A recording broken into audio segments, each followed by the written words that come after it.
Raise your hand if you have students in your upper elementary classroom who still count on their fingers or draw circles or draw tally marks to find the product of 6 times 8.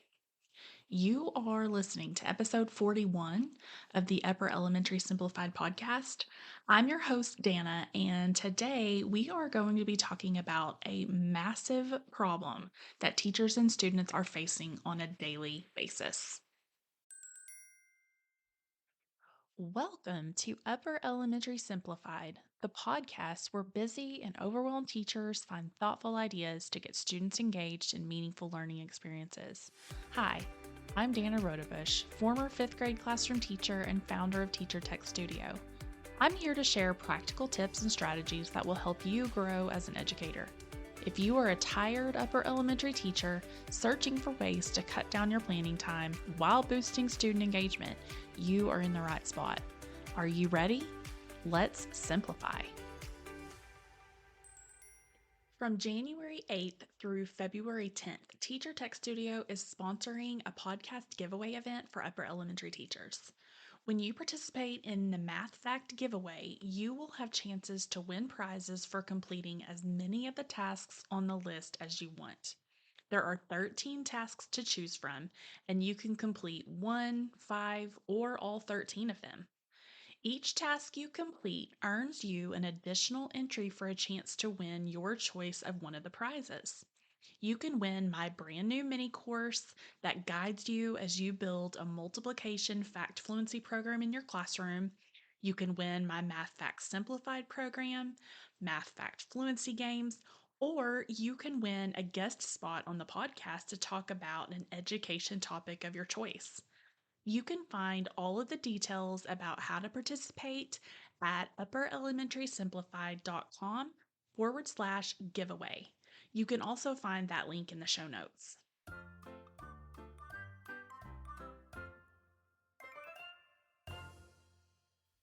So, first of all, I want to say welcome to the very first episode of 2024.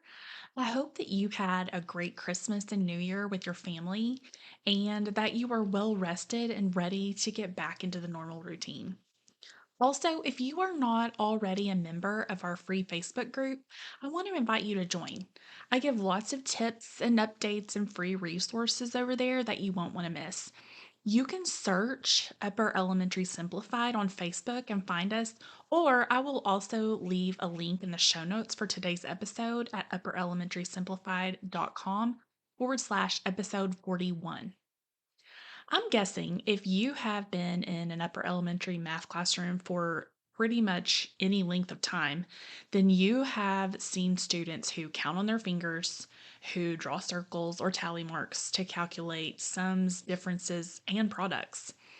I'm going to throw some big words with definitions at you, and then I will break it down further.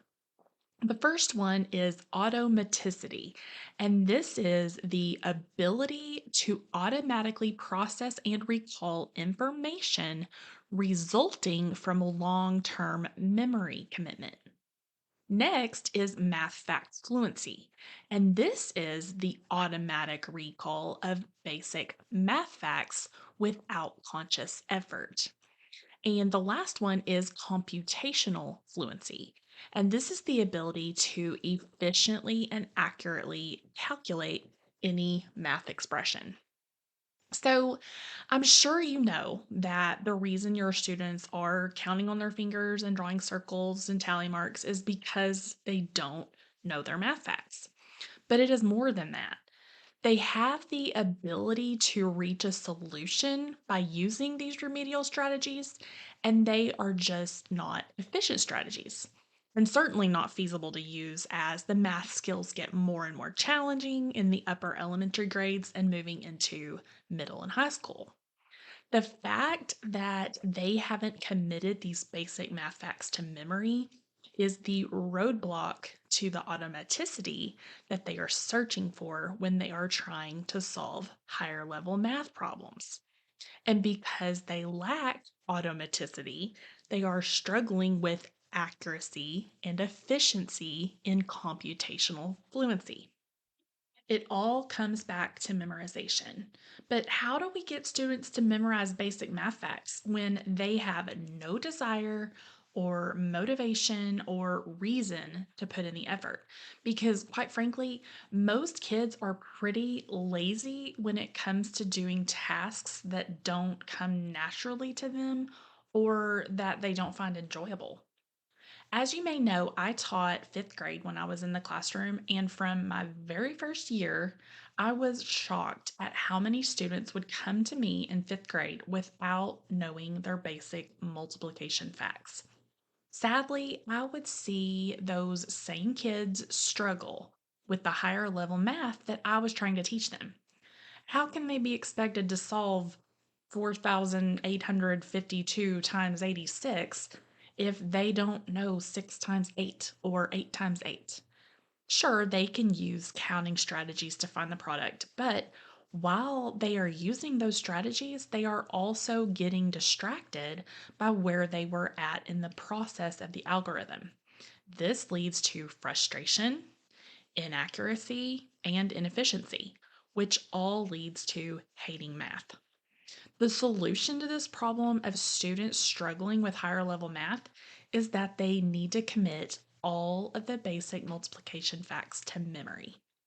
When I was an elementary student, it was just a normal part of the learning process to memorize basic math facts. And somewhere along the way, this crucial element of our education system just kind of disappeared. So, I am on a mission to encourage teachers to bring back the emphasis on multiplication fact fluency because it is such a critical missing piece in math education. This episode is sponsored by my free Math Masterclass workshop, designed to give you the tools that you need to start a fact fluency building system in your own classroom. If your students are struggling with multiplication fact fluency and you are at a loss of what to do to help them, you won't want to miss this workshop. You don't have to figure it out by yourself. I've been where you are. Let me help you confidently launch a fact fluency strategy that your students will be excited about from day one. Sign up for free by heading to teachertechstudio.com/masterclass. That link will be in the show notes. I would love to hear about your experience with math fact fluency in your classroom. Head over to join the Facebook group and send me a message about how you have noticed evidence of this gap in your own classroom. Remember to check out the link in the show notes to sign up for my free Math Masterclass so that you can get your students on a path towards a better relationship with math. Join me next Tuesday where we will be chatting about how math fact fluency is like baking a cake. Have a great week. Thank you so much for listening to this episode of Upper Elementary Simplified. I hope you were able to take away something useful that will help you grow as a teacher. I do have a quick favor to ask before you go. If you are enjoying the podcast, please let me know by leaving me a review. It really does make a difference because reviews impact search results, which helps me to expand my reach to other educators. Plus, I love to read my listeners' comments. Until next time, keep life simple.